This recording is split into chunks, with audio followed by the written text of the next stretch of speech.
आप नहीं चाहते कि प्रश्नकाल चले। वास्तविकता ये है कि हम चाहते हैं सभी सदस्य बोलें। अच्छा खासा प्रश्नकाल चल रहा है, मंत्री लगातार रिप्लाई कर रहे हैं, लेकिन विपक्ष नहीं चाहता कि प्रश्नकाल चले। जबकि आज भी विपक्ष के 9 प्रश्न हैं, बीच में से स्टार्ट क्वेश्चन 9 है और अगला सदस्य विपक्ष का जिनका सवाल है सोमदत्त जी आप शुरू करें और मैं आपके हर ऑब्जेक्शन का सवाल जवाब दूंगा, लेकिन प्रश्नकाल होने दें एक बार। प्रश्न सोमदत्त जी आप पूछेंगे सवाल, पूछिए आप प्रश्न करिए। नहीं, मैं प्रश्नकाल का समय व्यर्थ की बातों में खराब नहीं करना चाहता। मैं विपक्ष के पूछे हुए सवालों पर ध्यान देने की बात कर रहा हूं और मंत्रीगण रिप्लाई करने को तैयार हैं। हाँ, अच्छा आप कहिए। तो ऑन रिकॉर्ड कि पिछले 1 महीने में जितनी देर मुख्यमंत्री सदन में रही है ना, उतने 10 साल में पिछला मुख्यमंत्री नहीं आया इस सदन के अंदर। तो ये बदतमीजी यहाँ होनी नहीं चाहिए सदन के अंदर। वो खाली अपना भाषण देने आता था, आप यहाँ पे बदतमीजी कर रहे हैं। यहाँ लापता के पोस्टर लग गए थे। 1 मिनट मंत्री जी, आप सदन की तरह चलने दीजिए, प्रश्नकाल को चलने दें। वो आधे घंटे के लिए आए, लगता है 1 साल में आधे घंटे सदन में आया है पिछला मुख्यमंत्री। अध्यक्ष जी हम चाहेंगे 1 साल में आधे घंटे मुख्यमंत्री आया है पिछला, 1 साल में आधे घंटे सदन के अंदर। अध्यक्ष जी मेरा ये कहना है कि कल आपने रूलिंग इस पर दे दी थी। एक बार आपने रूलिंग दे दी है तो बार बार ये ऐसे सदस्य ये प्रश्नकाल नहीं चाहते। देखिए प्रश्नकाल मैं चलाऊंगा क्योंकि मंत्रीगण रिप्लाई करने को तैयार है और विपक्ष का ही प्रश्न है। सोमदत्त जी आप पूछिए, प्रश्नकाल समाप्त होने दीजिए। मैं आपकी एक बात प्रश्न लगाकर आएंगे नहीं, वो विधानसभा का अपमान नहीं है। सदस्य प्रश्न लगाकर आएंगे नहीं, वो विधानसभा का अपमान नहीं है। क्या बात करते हैं आप? अध्यक्ष ने रूलिंग दे दी, रोज आप इस तरह से प्रश्नकाल का आप समय व्यर्थ करते हैं। आप विधायी कामों को चलने ही नहीं देना चाहती है, आपकी मंशा ही नहीं है। आपके इस तरह के आचरण से सरकार को पंगु नहीं होने देंगे हम। अध्यक्ष जी मेरा कहना है कि एक बार सभी सदस्य कृपया करके बैठ जाएं। मंत्री जी मैं आपको भी अध्यक्ष जी इनका मुख्यमंत्री 10 साल तक ना कोई काम करता था, सिर्फ शीश महल बनाता था, अपने बढ़िया दफ्तर बनाता था और पंजाब और गोवा घूमता था। हमारी मुख्यमंत्री जो 10 साल की इनकी बीमारियां हैं उसको ठीक करने के लिए रात दिन काम करती हैं और ये भी चाहते हैं कि इनकी 10 साल की बीमारियों के जवाब भी वो दें।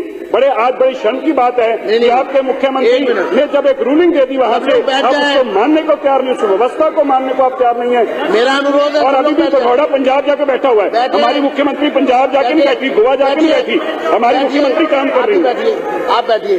मैं हर किसी के प्रश्न का निराकरण करता हूं, आपके प्रश्न का भी करता हूं। ये वंस फॉर एवर जो है ना बात समाप्त होगी। देखिए 1 मिनट, ये कोई नहीं अभी करेंगे। मैं देखिए रूल 38 बहुत साफ कहता है कि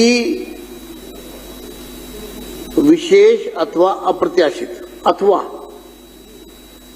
अप्रत्याशित परिस्थितियों के कारण संबद्ध मंत्री की अनुपस्थिति की दशा में इस बारे में प्रार्थना किए जाने पर अध्यक्ष प्रश्नों को किसी आगामी दिन के लिए स्थगित कर सकेंगे, लेकिन हम प्रश्न स्थगित नहीं कर रहे हैं। मुख्यमंत्री जी जो हैं उनके ऊपर काम का बहुत लोड है, वो स्वयं सड़क पर उतर चुकी हैं, एक समस्या को नजदीक से देख रही हैं, उसका निराकरण कर रही हैं। मैं सदन के विपक्ष के सदस्यों को ये आश्वस्त करता हूं कि इस समय भी ये मेरा दृढ़ विश्वास है कि वो कहीं ना कहीं किसी जरूरी कार्य के लिए जो दिल्ली भर की जनता के हित का होगा उसमें वो लगी है। अब मैं आपको रूल पोजीशन बता रहा हूं। ये वंस फॉर एवर इस सदन में बात समाप्त हो जानी चाहिए और चेयर इस पर अपनी रूलिंग भी देगा और रूल भी बता रहा है आपको। मुझे लगता है प्रश्नकाल का समय विपक्ष ने कल भी और आज भी, मैं बार बार कह रहा हूं कि आपकी कोई भी क्वेरी है प्रश्नकाल पूरा होने दीजिए। आज भी प्रश्न विपक्ष के ज्यादा है, आप पढ़ सकते हैं। और एक लाइन में मैं चाह रहा था इस सबके नंबर आ जाए, वीर सिंह धिंगान, इमरान हुसैन, जुबेर अहमद, मान्य सदस्य मुकेश कुमार अहलावत, मान्य सदस्य जनरल सिंह, मान्य सदस्य विशेष रवि, मान्य सदस्य सही राम, मान्य सदस्य संजीव झा, मान्य सदस्य सुरेंद्र कुमार, ये सब 10 प्रश्न आपके लाइन में आने वाले हैं। मैं चाह रहा था इन सब पर मंत्रीगण जवाब सहर्ष दे रहे हैं, और मुख्यमंत्री जी अगर सदन में विशेष कारण से व्यस्त होने के कारण नहीं आ रही है तो उसके लिए अगली लाइन में पढ़ के बता रहा हूं पूरे सदन के समक्ष। परंतु संबद्ध मंत्री की अनुपस्थिति के दौरान अध्यक्ष उनसे संबंधित प्रश्नों का उत्तर देने के लिए किसी अन्य मंत्री को प्राधिकृत कर सकेंगे। मंत्री जी प्रवेश वर्मा जी, जो मुख्यमंत्री जी ने स्वयं उनको अधिकृत किया है कि उनकी गैरहाजिरी में उनके प्रश्नों के उत्तर श्री प्रवेश साहिब सिंह सदन के समक्ष रखेंगे, और वो मैं प्रवेश साहिब सिंह जी की बहुत तारीफ करना चाहता हूं। उसका कारण यह कि मंत्री जी सिर्फ प्रश्नों के रिप्लाई नहीं कर रहे, बल्कि उन तमाम प्रश्नों को अपने जहन में बिठाकर समस्या का समाधान के, बॉडी लैंग्वेज भी पता लगती है ना, वो खाना पूर्ति नहीं कर रहे हैं, वो आपके पूरक प्रश्नों का भी रिप्लाई कर रहे हैं, वो आप मुख्य प्रश्न का भी रिप्लाई कर रहे हैं, रिप्लाई आ रहा है, अधिकारीगण यहाँ मौजूद है, वो उसका समाधान करने के लिए तैयार है, मगर आप सिर्फ एक ही बात को बार बार रिपीट करके क्यों प्रश्नकाल के समय को व्यर्थ करना चाहते हैं, जबकि 10 प्रश्न आपके ही हैं लगातार, मैंने नाम भी पढ़ दिए। तो इसलिए आप कम से कम आप बैठ जाइए, अब आप चलिए अब आगे। अब मैं इस पर आज के बाद इस पर कोई चर्चा अलाउड नहीं होगी। आज के 1 मिनट नहीं, प्लीज। ये आइडिया आपको नहीं आया, गोपाल राय जी के बताने पे आपको ज्ञान आया है। ये आइडिया आपको नहीं स्ट्राइक किया, गोपाल राय जी के बताने में ज्ञान आया आपको। जी प्लीज 1 मिनट। देखिए, प्रश्नकाल चलाना है, मुझे दूसरी बार खड़ा होना पड़ा है क्योंकि ये प्रश्नकाल है। इस सदन में प्रश्नकाल की गरिमा लौट कर आई है।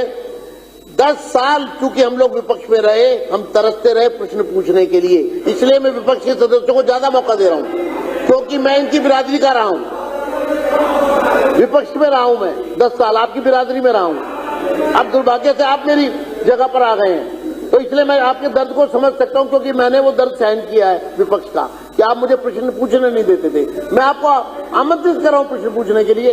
इसलिए आज के बाद ये रूलिंग चेयर खड़े होकर दे रही है, ये विषय मंत्री उपस्थित अगर किसी कारण से नहीं होंगे, प्रश्नों के उत्तर फिर भी आएंगे, वो जिस भी मंत्री को अपनी जिम्मेदारी देंगे। आज के बाद इस विषय पर कोई चर्चा नहीं होगी, इसको डिसरप्शन ही माना जाएगा और उसी हिसाब से कार्रवाई होगी। चलिए अब आगे चलिए। सोमदत्त जी, हमारे विपक्ष के सदस्य, अब देखिए, अब मैं कार्रवाई करूंगा, पक्ष का हो या विपक्ष का। जो प्रश्नकाल में प्रश्न के अलावा बात करेगा मैं कार्रवाई करूंगा। श्री सोमदत्त जी, तो हमारे विपक्ष के सदस्य, प्रश्न पूछे।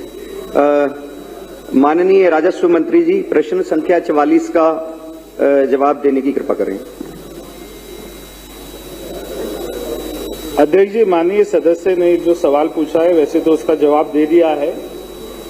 मैं मगर ये भी कहना चाहता हूं कि पिछले 10 सालों में जो इससे पहले की सरकार रही, वो केवल एक ही धर्म के मस्जिद के जो उनके मौलवी थे, केवल उन्हीं को पैसा देती थी, मगर हमारी सरकार में ऐसा नहीं होगा। और उन्होंने जो ये सवाल किया है, अभी ऐसा कोई विचार नहीं है, जब होगा तो बता देंगे। धन्यवाद। अब हाँ जी, जनरल सिंह जी। माननीय अध्यक्ष जी, आपका धन्यवाद करता हूं, आपने मुझे बोलने का मौका दिया। कर्नल जी, वो जिनका प्रश्न है वही पूरा प्रश्न पूछना चाहते हैं, तो उनको पूछने दीजिए पहले, फिर आपका नंबर। आप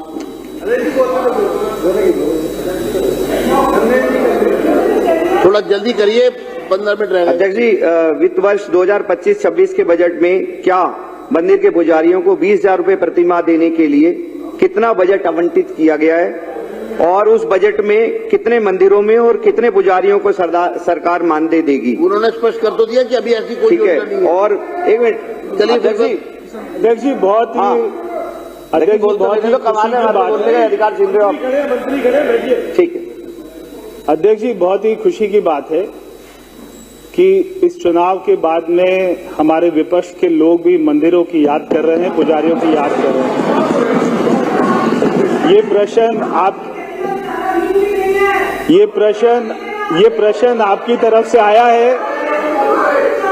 ये प्रश्न आपकी तरफ से आया है और इसके ऊपर में कार्रवाई करेंगे, चिंता करेंगे। चलिए बस इस पे करना सिंह जी, इस पे ज्यादा चर्चा नहीं है।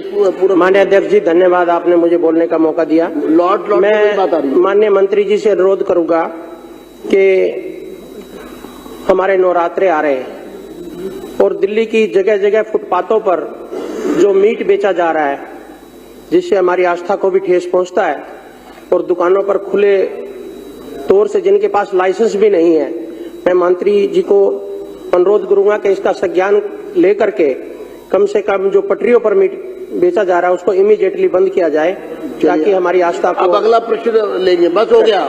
इस पर मंत्री जी रिप्लाई करें, उसके बाद अभय वर्मा अध्यक्ष जी सारे अधिकारियों को निर्देश दे दिए गए हैं। कोई भी मांस मच्छी वाला दिल्ली में इलीगल बैठा हुआ है तो उसको तुरंत हटाने का निर्देश हमने दे दिया। चलिए अब अभय वर्मा जी, हो गया अभय वर्मा जी। धन्यवाद अध्यक्ष जी। प्रश्न संख्या 45 मंत्री जी के उत्तर के लिए प्रेषित है। माननीय मंत्री जी ने पूछा है कि जो तीर्थ यात्रा और जो विभिन्न धार्मिक गतिविधियों के लिए जो ये सरकार पैसा देती है, और इससे पहले मैं आपको एक दो फैक्ट्स यहाँ पे क्लियर करना चाहता हूँ, बहुत ही आप सबको भी सुन के अच्छा लगेगा माननीय सदस्यों को, कि इससे पिछले साल यानी कि 2024-2025 में जो ये सरकार, इससे पहले की सरकार इतना बड़ा ऐड करती थी तीर्थ यात्रा का, इन्होंने 80 करोड़ रुपए का बजट रखा मुख्यमंत्री तीर्थ यात्रा में, और आपको हैरानी होगी कि उसमें जीरो खर्च हुआ। जीरो खर्च हुआ, यानी कि केवल प्रचार कर रहे थे, केवल प्रचार करते थे। और मैं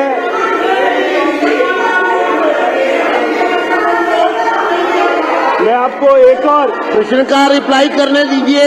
संजीव झा जी आप बैठिए, एक और सच्चाई बात करने दीजिए। मंत्री आप नहीं बताएंगे मंत्री क्या बोलेंगे, मैं भी नहीं बताऊंगा। रिप्लाई कर रहे हैं वो, उनको रिप्लाई करने दीजिए। एक और सच्चाई में आप लिख के दे दो ना, वो पढ़ देंगे वो। एक और सच्चाई, आप अपना भाषण बनाओ। एक और सच्चाई आप ही के लिए यार। एक और सच्चाई में सदन के बीच में, एक और सच्चाई में सदन के बीच में कहां से लाए हो भाई?